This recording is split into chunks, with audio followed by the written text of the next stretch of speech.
அரசு மருத்துவமனையின் வெயிட்டிங் ரூமில் கள்ளக்காதலியுடன் தூங்கிக் கொண்டிருந்த ரவுடி அதிகாலையில் மருத்துவமனைக்குள் வந்து ரவுடியை அரிவாளால் வெட்டி கொலை செய்த கும்பல்.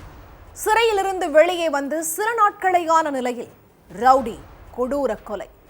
கள்ளக்காதலி ரவுடியை மருத்துவமனைக்கு வரவழைத்து மது குடிக்க வைத்தது ஏன்? பழைய பகையாளிகள் யாராவது கொலை செய்தார்களா அல்லது கள்ளக்காதல் விவகாரத்தில் நடந்த கொலையா?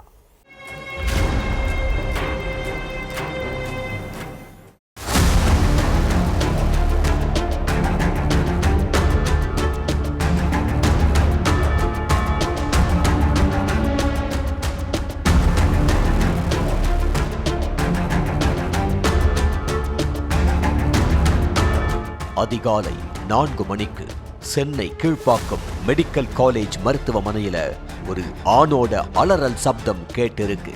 அட்டெண்டர் வெயிட்டிங் அறையில ஆழ்ந்த தூக்கத்திலிருந்த அங்கிருந்த எல்லாரும் யாருக்கு என்னாச்சுன்னு யோசிக்கிறதுக்குள்ளேயே ஒரு இளைஞரை வெட்டி கொண்டு போட்டுட்டு 4 பேரு ஹாஸ்பிட்டல் இருந்து அசால்ட்டா நடந்து போயிருக்காங்க.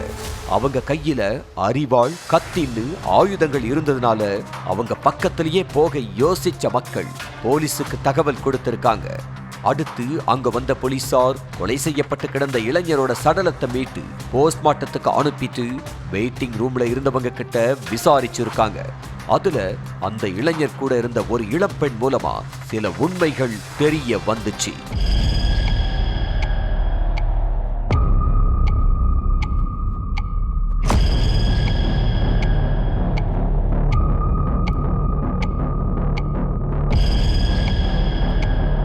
சென்னை கொளத்தூர் மகாத்மா காந்தி நகரைச் சேர்ந்தவர் சரித்திர பதிவேடு குற்றவாளி ஆதி கேசவன்.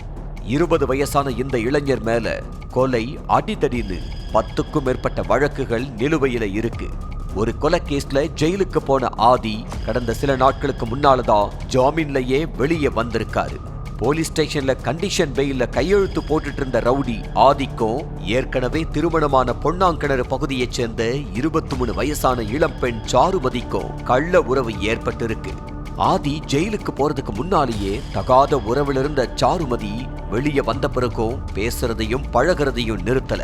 இதுக்கு மத்தியில ஆவடி ஏரிக்கரை பகுதியைச் சேர்ந்த சுசித்ராங்கிற 21 வயசான இளம்பெண்ணுக்கு கடந்த டிசம்பர் மாசம் 16ஆம் தேதி கீழ்ப்பாக்கம் ஹாஸ்பிட்டல்ல ஒரு ஆண் குழந்தை பிறந்திருக்கு. குறை மாசத்துல பிறந்த அந்த குழந்தைக்கு திடீர்னு உடல் நலக்குறைவு ஏற்பட்டு உயிரிழந்துருச்சு.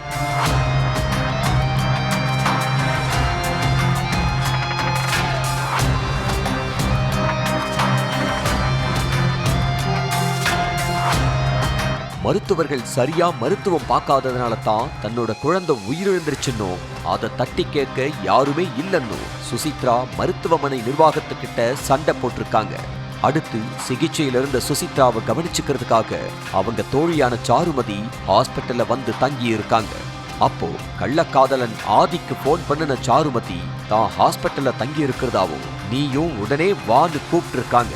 கள்ளக்காதலி கூப்பிட்டதும் எந்த மறுப்பும் சொல்லாம உடனே கிளம்பி வந்திருக்காரு ஆதி. அடுத்து மது வாங்க பணம் கொடுத்த சாருமதி ஆதியோட உட்கார்ந்து மது குடிச்சிருக்காங்க. 2 பேருக்குமே போதை அதிகமானதும் நியூ லேபர் வார்டு பக்கத்துல உள்ள வெயிட்டிங் ரூம்லயே தூங்கி இருக்காங்க.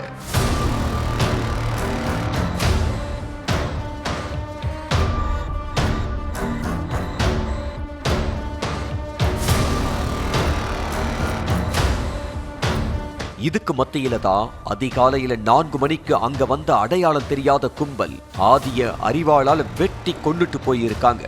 ஏற்கனவே ஆதி மேல பல கேஸ் இருக்கிறதுனால அந்த கேஸ்ல தொடர்புடையவர்கள் தான் கொலை செஞ்சிருக்கணும் அப்படிங்கிற கோணத்துல விசாரணை நடத்தி இருக்காங்க போலீசார்.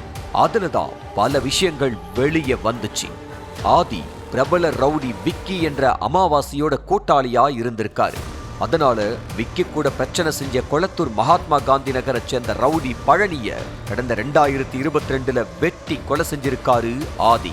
அந்த வழக்குல கைதாகி கம்பி எண்ண போன ஆதி ஜாமீன்ல வெளியில வந்து கட்ட பஞ்சாயத்து, அடிதடி, மாமூல்னு ரவுடித்தனம் பண்ணி இருக்காரு. அப்போ சக ரவுடியான ஆட்டோ கணேஷ் கூட ஆதிக்கு முட்டல் மோதல் ஏற்பட்டிருக்கு. ஏற்கனவே சிறைவாசம் அனுபவிச்சுட்டு வெளியில வந்த ஆதிக்கு மறுபடியும் ஜெயிலுக்கு போறதெல்லாம் ஒரு விஷயமாவே இல்லங்கிற மாதிரி ஆட்டோ கணேஷ் கதையை முடிக்க ஸ்கெட்ச் போட்ட ரவுடி ஆதி கோயம்பேடு பகுதியில வச்சு கொலை செய்ய முயற்சி பண்ணியிருக்காரு.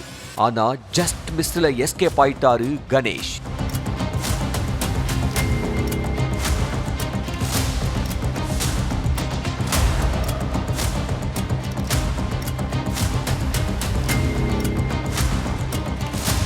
இப்படி கிரைம் ரேட்டை எக்கு தப்பா ஏற்றி வச்சிருந்த ஆதி அரசு மருத்துவமனையிலேயே வெட்டி கொல்லப்பட்டிருக்காரு.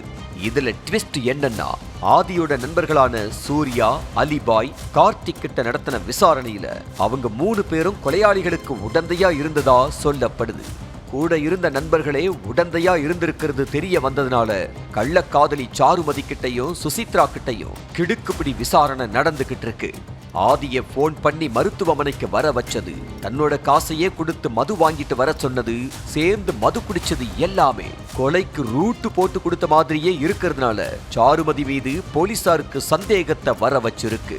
அதே நேரம் பழைய பகையில உள்ள யாராவது கொலை செஞ்சாங்களா அல்லது கள்ளக்காதல் விவகாரத்துல சாருமதியோட கணவரை கொலை செஞ்சாரான்னு விசாரணை தொடர்ந்து நடந்துகிட்டு இருக்கு.